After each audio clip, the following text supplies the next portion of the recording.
asambleísta Marisol Peñafiel.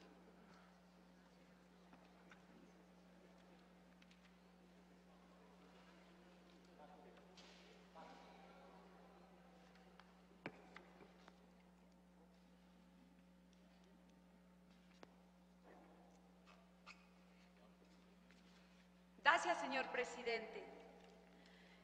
Decirles que no cabe duda que la Constitución que aprobamos en Montecristi y que todos ratificamos bajo un proceso democrático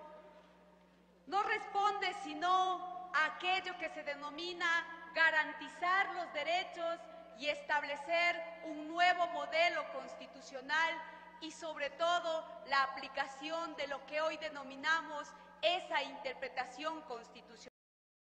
Y en esa misma lógica, señor presidente, esta Ley Orgánica de Garantías Jurisdiccionales y Control Constitucional, que fue enviada por el Ejecutivo, debatida en esta misma sala en el proceso de lo que significó la Asamblea de Legislación y Fiscalización, no busca más que viabilizar la protección de los derechos de las personas a través de órganos jurisdiccionales, así como garantizar a todos los actos de los poderes públicos se sometan a los principios y normas establecidas en la Constitución de la República.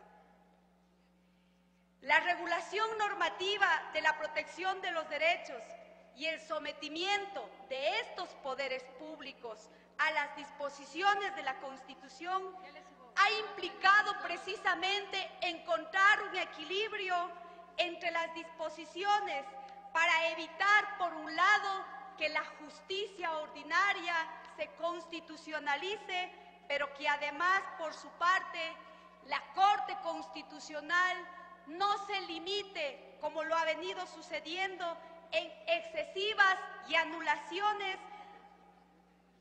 tareas de lo que ha significado los recursos establecidos en la Carta Política y que se han contemplado precisamente como garantías de los derechos de las personas. Y precisamente ese principio es el que recogió el Ejecutivo y envió a la Asamblea, y en los dos debates se hicieron los análisis correspondientes. No se trata de violar ningún principio y garantía establecida en la Constitución y sobre todo en los artículos en lo que compete al derecho extraordinario de protección. No cabe duda que lo expuesto aquí por algunos asambleístas precisamente recoge en ir perfeccionando el articulado que nos permita tener una ley orgánica de garantías jurisdiccionales y constitucionales que precisamente no vulnere esos derechos, sino que por el contrario ratifique la vigencia de este Estado constitucional de derechos y de garantía social. Y eso implica poder acordar, como lo ha dicho el asambleísta Paco Moncayo, en acuerdos que no significan sino recoger los derechos de la voluntad soberana. Por eso, señor presidente, coincidimos en algunas de las exposiciones expuestas en referencia a lo que se plantea en el artículo 27. Coincidimos en que la modificación al tercer inciso constituyente consistiría en una limitante a la procedencia de las medidas cautelares cuando muchas de las violaciones de los derechos constitucionales se producen precisamente en virtud de cláusulas abusivas de contratos o derivados de las relaciones patrimoniales, como los casos, por ejemplo, de trabajo. Por eso coincidimos en que hay que ratificarnos en la propuesta inicial, porque esta recoge precisamente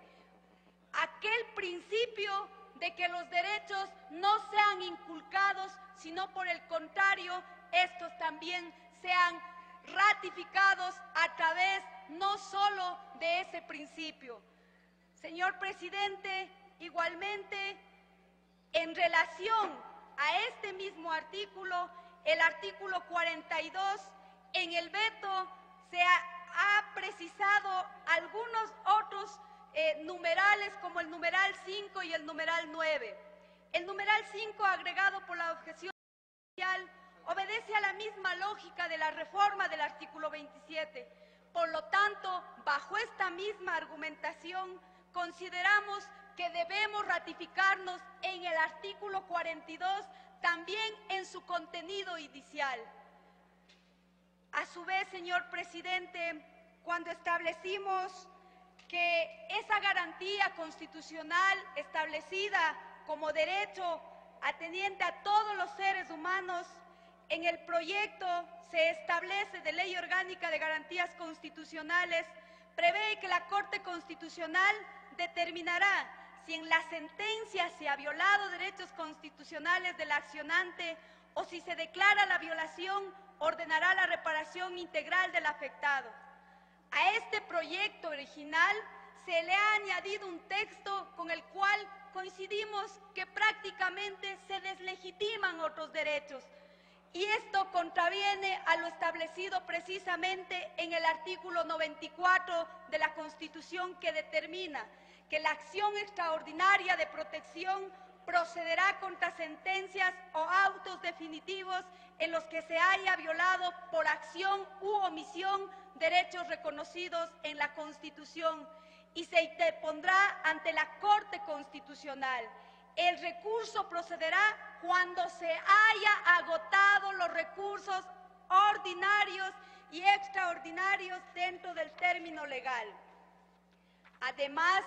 coincidimos con lo establecido en el artículo 437 del mismo texto constitucional,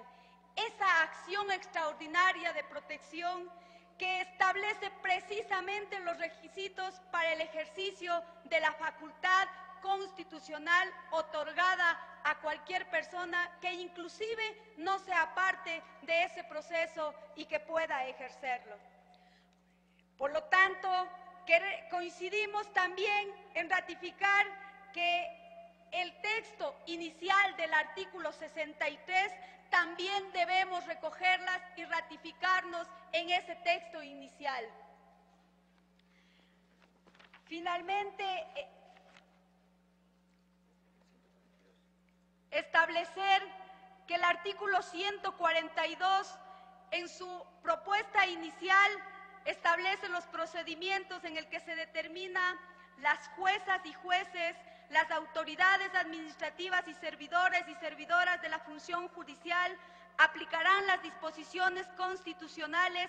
sin necesidad de que se encuentren desarrolladas en otras normas de menor jerarquía.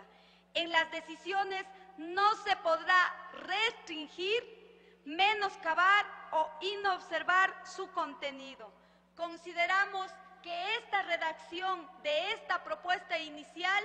es la que tiene coherencia bajo esta lógica de defender los derechos de los y las ciudadanas, pero además que los jueces y las juezas ya no tengan esa discrecionalidad de cómo hasta hace un tiempo se venía ejerciendo el derecho